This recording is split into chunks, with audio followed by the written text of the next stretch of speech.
early on, I felt like I always got better performances when I was working with somebody with what they were bringing, instead of me trying to make them of what I had in my head. Hi, I'm Alex DeLerma, and this is the Cinema Gym. If these videos are helping you and you want to see some more, please like, subscribe, comment. Let's keep this thing going.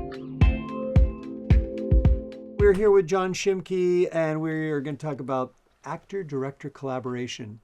And I want to mention before we dive into this that, yeah, we're recording this in May. It'll probably be on, who knows, in a month. Hopefully in September. Your latest film is Where the Wind Blows. It's actually a romance western set in the 1880s. It's an adaptation from Caroline Fife's book And it is by the good. same name. But I also have another movie, Don't Tell Larry, that we posted here as well. That's coming out June 20th.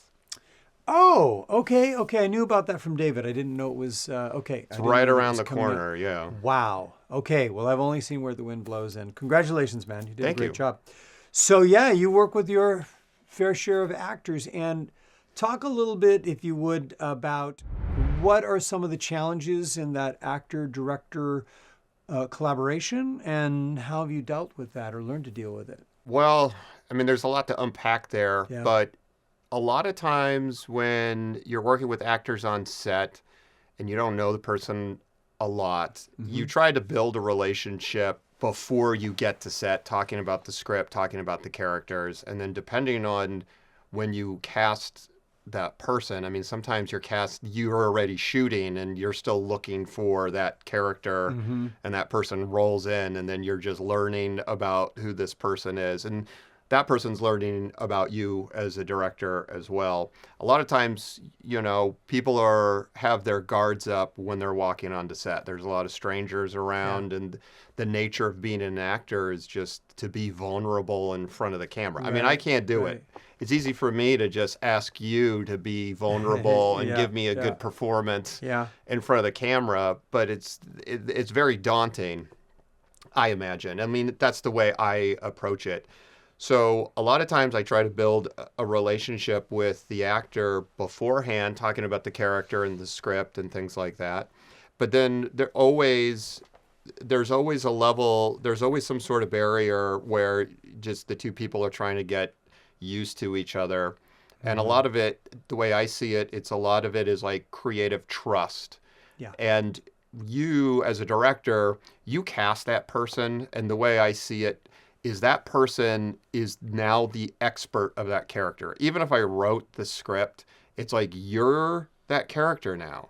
And so I'm depending on you to be the expert of that character. We talked about the theme of the movie, what the story is about, what your character wants. And now you've done your homework. You are going to build this character to be a certain way that you've worked on, and now we're on set and you're going to do it. And I'm going to trust you that you've done a lot of work for that. I love that. Is that all inside your head, or do you, during that period where you're having phone conversations or you're getting coffee, do you communicate that to them so that they understand that you... For sure. Yeah, for sure. Early on, I felt like I always got better performances when I was working with somebody with what they were bringing, instead of me trying to make them of what I had in my head. To me, when you're casting, when you're looking at audition tapes or having different people read, or just looking at headshots, depending on the level, because some people won't read. So you're just like, you're just constantly watching other movies or TV shows that actor was in. To get a sense of their range. I'm like, I think this person could be this character. Yeah. And so to me, that's the part in the process where what I have in my head, I'm choosing this person. This is the closest I can get to what I have in my head. And now it's like a band, we're working together now. That's a good analogy. Right. Or sometimes it's jazz. It's like, we know what key it's in. We know what the time signature is, but I'm going to see what you're going to do with the trumpet, and I'm going to be over here on the keys, and we're going to play with each other what that is. So to me, to me, I think that's where you get good stuff, because when an actor is in the zone, you want that. And I feel like when the actor feels like he can't trust the director, or the director's just giving nitpicky notes, no longer in the zone, because then you're trying to please aspects of what somebody else wants. Yeah. Yeah. So that's what I try. That's what I try to do. But sometimes it's hard, because if somebody like comes in and it's like, I was thinking that I would be an old British man. I'm like, well, you're not. You're not an old British man, so we got to rethink that. Yeah. But I that's really. Sorry, go ahead. No. I really like, so I've done other interviews with other filmmakers, and we've other topics, but they're very closely related to what you and I are talking about right now. And I really like your approach, because I understand that there is, it's not common to have rehearsals, and Unfortunately a lot of directors really don't care to. But see, what I would state to them is, that's not only the time where you can facilitate the actor, exploring and their character, but more importantly, to build trust. And you're putting these conversations, whether I imagine they're on phone and or in person with coffee or whatever you can do. I think that's so valuable, because when I was an actor, it's like, I would do something and then I go look at it. I'm like, he said, trust him. And so then we build up that fear of, prove it that I should trust you. right.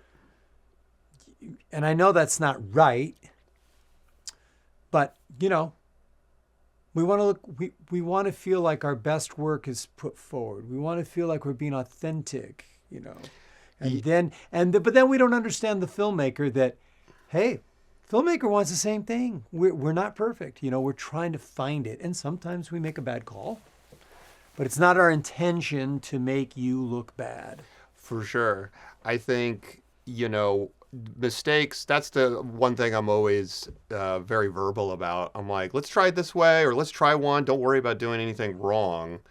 I think being comfortable is good in that space. It's everything. Yeah, but I always take a mental note anyways. Like, let's say I have a take and the 2/3 of it is great, but the ending isn't quite working for whatever the reason may be. And so you just keep doing the takes where you're like, okay, I got something in the first part, I got something in the middle part, and then my attention will just go towards making adjustments in terms of like what somebody can do at the third of it, and either you're picking the scene up at the beginning, or you're just focusing at the end, like, let's take it from this line or this page and do it that way.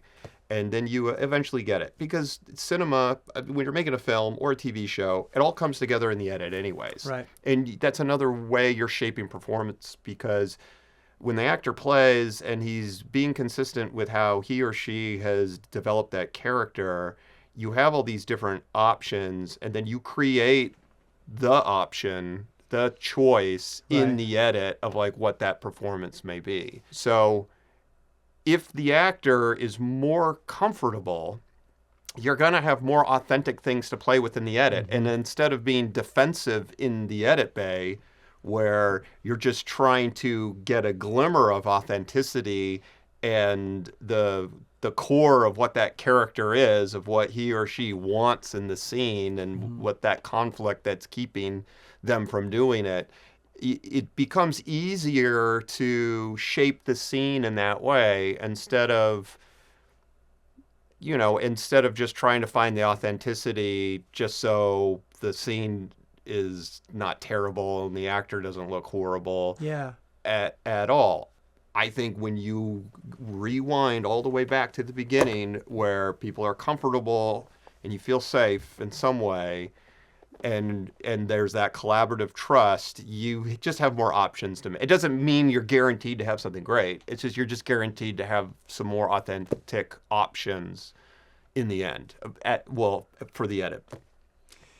I think that is a wonderful way to collaborate with actors, and I hope that any actor who's watching this that has had any conflict or tension with a director, I know when I was a young actor I did, and I wasn't experienced or mature enough to know how to handle that. What's an example from you of where the director made you feel, not, I guess, creatively safe?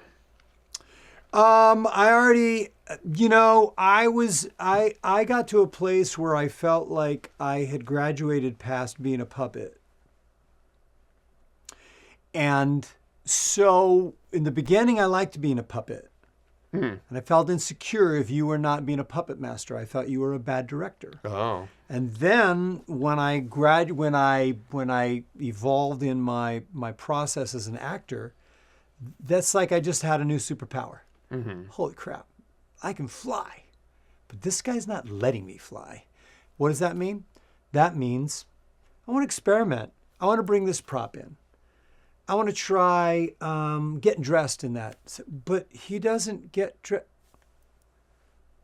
I want something to do. But we didn't write, we're running out of time, dude. We can't be talking. We got to shoot. So then, now listen, all of those excuses, now that I've been on the other side of the camera, they are completely legitimate. But even in that situation too, I feel like if an actor wants to play with a prop to help his or her performance, I would hope that, for me, if somebody came to me wanting something like that, the prop needs to reflect what that character is. It has to work within. It can't be random. What's happening? No, of course that would be obvious. But this is great. Just to put a pin in it. The only thing that I could offer now, from my experience back then, is, look. Yes is going to get you a lot more than no. And what I mean is that even like a line reading, like that's always a big no-no. It's like actors don't like getting line readings. And then Jeff Bridges, speaking of The Big Lebowski, he was like, yeah, man, no, that's cool. Because it's going to come out the way that, it's me. But if that's how you have to direct me and you want to say the line, go ahead. And I remember when I heard that, I went, that is such a great attitude.